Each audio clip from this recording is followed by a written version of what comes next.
Boss TV ವೀಕ್ಷಕರಿಗೆ ಸ್ವಾಗತ. ನಾನು ಹರಿನಾಥ್. ಸ್ನೇಹಿತರೆ, ಕಾಂಗ್ರೆಸ್ ಪಕ್ಷ ಚುನಾವಣೆಗಳ ನಿರ್ವಹಣೆಯನ್ನೇ ಮರ್ತಿದ್ಯಾ?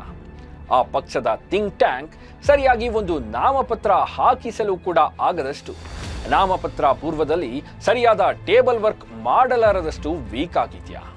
ಆ ಪಕ್ಷದ ನೆಟ್ವರ್ಕ್ ಸಿಸ್ಟಮ್ ಅಷ್ಟು ಹದಗೆಟ್ಟಿದ್ಯಾ? ಮಧ್ಯಪ್ರದೇಶದ ರಾಜ್ಯಸಭಾ ಚುನಾವಣೆಯಲ್ಲಿ ಕಾಂಗ್ರೆಸ್ ಅಭ್ಯರ್ಥಿ ಮೀನಾಕ್ಷಿ ನಟರಾಜನ್ ನಾಮಪತ್ರ ರಿಜೆಕ್ಟ್ ಆದ ನಂತರ ಕೇಳಿ ಬರ್ತಿರೋ ಪ್ರಶ್ನೆಗಳಿವು.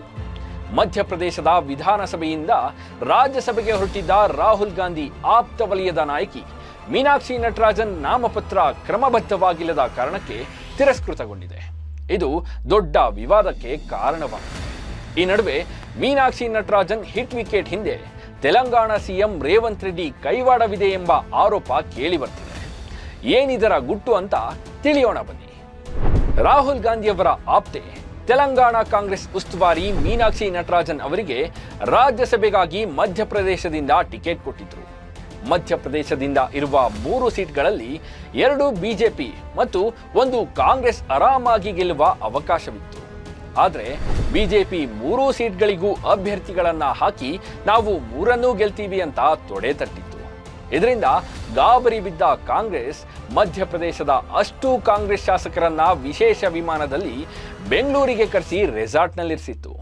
ಸರಿ, ಎಂಎಲ್ಎಗಳು ಕೂಡ ಖುಷಿಯಿಂದ ಗೆಲುವಿನ ಚಿಹ್ನೆ ತೋರಿಸ್ತಾ ಬಸ್ ಹತ್ತಿದ್ರು. ಈ ಕಡೆ ಬಿಜೆಪಿ ಸೈಲೆಂಟ್ ಆಗಿ ರಿಟರ್ನಿಂಗ್ ಆಫೀಸರ್ ಬಳಿ ಹೋಗಿ ಮೀನಾಕ್ಷಿ ನಟರಾಜನ್ ತಮ್ಮ ವಿರುದ್ಧ ತೆಲಂಗಾಣದಲ್ಲಿ ಬಾಕಿ ಇರುವ ಪೆಂಡಿಂಗ್ ಕ್ರಿಮಿನಲ್ ಕೇಸ್ ಬಗ್ಗೆ ಮಾಹಿತಿ ಮುಚ್ಚಿಟ್ಟಿದ್ದಾರೆ ಅನ್ನೋ ಮಾಹಿತಿ ಕೊಡ್ತು. ಆಕೆ ಸುಳ್ಳು ಅಫಿಡವಿಟ್ ಸಲ್ಲಿಸಿದ್ದಾರೆ ಎಂಬ ಮಾಹಿತಿಯನ್ನ ಚುನಾವಣಾಧಿಕಾರಿಗಳ ಗಮನಕ್ಕೆ ತಂದರು. ಅವರು ಸಲ್ಲಿಸಿದ್ದ ಅಫಿಡವಿಟ್ ಗಮನಿಸಿದಾಗ ಸತ್ಯ ಬಯಲಾಗಿ ಮೀನಾಕ್ಷಿ ಅವರ ಉಮೇದುವಾರಿಕೆ ರದ್ದಾಯಿತು. ಬಿಜೆಪಿ ಘೋಷಿಸಿದಂತೆ 3ಕ್ಕೆ 3 ಸೀಟು ಸಲೀಸಾಗಿ ಬಾಚಿಕೊಳ್ತು. ನಾಮಪತ್ರ ಸಲ್ಲಿಕೆ ವೇಳೆ ಕೇಸ್ ಪೆಂಡಿಂಗ್ ಇರುವ ವಿಚಾರ ಮೀನಾಕ್ಷಿ ನಟರಾಜನ್ ಅವರ ಗಮನದಲ್ಲಿರಲಿಲ್ಲ. ಅಲ್ಲಿ ಅವರದೇ ಸರ್ಕಾರ ಇರೋದ್ರಿಂದ ಆ ಕೇಸ್ ಮುಗಿದಿರಬಹುದು ಅಂತ ಅವರು ಭಾವಿಸಿದ್ರು ಅಂತ ಹೇಳಲಾಗ್ತಿದೆ. ಆದರೆ ಕೇಸ್ ಕೊನೆಗೊಳ್ಳದೆ ಉಸಿರಾಡುತ್ತಲೇ ಇದ್ದಿದ್ರಿಂದ ಈಗ ಆಕೆಗೆ ದೊಡ್ಡ ಆಘಾತವಾಗಿದೆ. ಮೂಲಗಳ ಪ್ರಕಾರ ಬಿಜೆಪಿಗೆ ಈ ಬಗ್ಗೆ ಮಾಹಿತಿ ಕೊಟ್ಟವರೇ ತೆಲಂಗಾಣ ಮುಖ್ಯಮಂತ್ರಿ ರೇವಂತ್ ರೆಡ್ಡಿ ಆಪ್ತರು. ಕಾರಣ, ತೆಲಂಗಾಣ ಮುಖ್ಯಮಂತ್ರಿ ಆದಾಗ್ಲಿಂದ ಮೀನಾಕ್ಷಿ ಒಂದಲ್ಲ ಒಂದು ರೀತಿ ರೇವಂತ್ ರೆಡ್ಡಿ ಅವರಿಗೆ ಮಗ್ಗಲು ಮುಳ್ಳಾಗಿ ಕಾಡ್ತಾನೆ ಇದ್ರು. ರೇವಂತ್ ವಿರೋಧಿ ಬಣದ ಜೊತೆ ಕೈ ಜೋಡಿಸಿ ಡಾಮಿನೇಟ್ ಮಾಡ್ತಿದ್ರು. ರೇವಂತ್ ರೆಡ್ಡಿ ನಾಯಕತ್ವದ ವಿರುದ್ಧ ಭಿನ್ನರನ್ನ ಎತ್ತಿ ಕಟ್ಟುವ ಕೆಲಸ ನಿರಂತರವಾಗಿ ಮಾಡ್ತಾನೆ ಬರ್ತಿದ್ರು. ಇದಲ್ಲದೆ ಕಳೆದ ವರ್ಷ ರೇವಂತ್ ವಿದೇಶ ಪ್ರವಾಸದಲ್ಲಿದ್ದಾಗ ತಾವೇ ಸಚಿವ ಸಂಪುಟ ನಡೆಸಿ ಸರ್ಕಾರದ ಮೇಲೆ ಹಿಡಿತ ಸಾಧಿಸಲು ಹೊರಟಿದ್ರು. ಅದಾದ ನಂತರ ಮೀನಾಕ್ಷಿ ನಟರಾಜನ್ ಮತ್ತು ತೆಲಂಗಾಣ ಸಿಎಂ ನಡುವೆ ಅಂತರ ಹೆಚ್ಚುತ್ತಲೇ ಹೋಗಿತ್ತು. ಹೀಗಾಗಿ ಕೊತ ಕುದಿಯುತ್ತಿದ್ದ ರೇವಂತ್ ರೆಡ್ಡಿ ಗುಂಪಿನ ಕೆಲ ಕಾಂಗ್ರೆಸ್ಸಿಗರು ಸೇಡು ತೀರಿಸಿಕೊಳ್ಳಲು ಅವಕಾಶಕ್ಕಾಗಿ ಕಾಯ್ತಿದ್ರು. ಈಗ ಬಿಜೆಪಿ ನಾಯಕರಿಗೆ ಕ್ರಿಮಿನಲ್ ಕೇಸ್ ಮುಚ್ಚಿಟ್ಟಿದ್ದ ಮಾಹಿತಿ ಮುಟ್ಟಿಸಿ ಆಕೆಯ ರಾಜಕೀಯ ಭವಿಷ್ಯಕ್ಕೆ ಕಲ್ಲು ಹಾಕಿದ್ದಾರೆ. ಇವತ್ತಿನ ಪರಿಸ್ಥಿತಿಯಲ್ಲಿ ಕಾಂಗ್ರೆಸ್ ಪಕ್ಷಕ್ಕೆ ಪ್ರತಿ ರಾಜ್ಯಸಭೆ ಸೀಟು ಕೂಡ ಅಮೂಲ್ಯ. ಹೈಕಮಾಂಡ್ನಲ್ಲಿ ತುಂಬಿರುವ ದೊಡ್ಡ ನಾಯಕರಿಗೆ ಅಕಮಡೇಟ್ ಮಾಡುವುದೇ ರಾಹುಲ್ ಗಾಂಧಿ ಅವರಿಗೆ ತಲೆನೋವಾಗಿದೆ.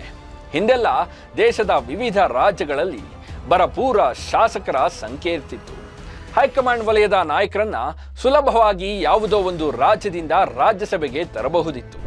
ಆದರೆ ಈಗ ಬಹುತೇಕ ರಾಜ್ಯಗಳಲ್ಲಿ ರಾಜ್ಯಸಭೆ ಗೆಲ್ಲುವಷ್ಟು ಶಾಸಕರ ಬಲ ಇಲ್ಲ. ಇದರ ಪರಿಣಾಮ ರಾಜ್ಯಸಭೆ ಸ್ಥಾನಗಳಿಗಾಗಿ ಹೆವಿ ಡಿಮ್ಯಾಂಡ್ ಕ್ರಿಯೇಟ್ ಆಗಿದೆ. ಅಂಥದ್ರಲ್ಲಿ ಕೊಟ್ಟ ಅವಕಾಶವನ್ನ ಮೀನಾಕ್ಷಿ ಕಳೆದುಕೊಂಡಿದ್ದಾರೆ. ಈ ನಡುವೆ ಚುನಾವಣಾ ಅಧಿಕಾರಿಗಳ ವಿರುದ್ಧ ಕಾಂಗ್ರೆಸ್ ರೊಚ್ಚಿಗೆದ್ದಿದೆ. ಕ್ರಿಮಿನಲ್ ಕೇಸ್ ವಿವರಗಳನ್ನ ಮುಚ್ಚಿಟ್ಟಿದ್ದಾರೆ ಅನ್ನೋ ಕಾರಣ ಸರಿಯಲ್ಲ, ಅದು ಕೇವಲ ಒಂದು ಸಣ್ಣ ಕೇಸಿನ ಶೋಕಾಸ್ ನೋಟಿಸ್ ಅಂತ ಕಾಂಗ್ರೆಸ್ ವಾದ ಮಾಡ್ತಿದೆ. ಜಾರ್ಖಂಡ್ ರಾಜ್ಯಸಭಾ ಚುನಾವಣೆಯಲ್ಲಿ ಬಿಜೆಪಿ ಬೆಂಬಲಿತ ಪಕ್ಷೇತರ ಅಭ್ಯರ್ಥಿಯಾದ ಪರಿಮಳ್ ನತ್ವಾಣಿ ಅವರಿಗೆ ನಾಮಪತ್ರದಲ್ಲಿನ ತಮ್ಮ ತಪ್ಪುಗಳನ್ನ ಸರಿಪಡಿಸಿಕೊಳ್ಳಲು 1 ದಿನ ಟೈಮ್ ಕೊಡಲಾಗಿದೆ. ಮೀನಾಕ್ಷಿ ಅವರಿಗೂ ಇದೇ ರೀತಿ ಟೈಮ್ ಕೊಡಬಹುದಿತ್ತು.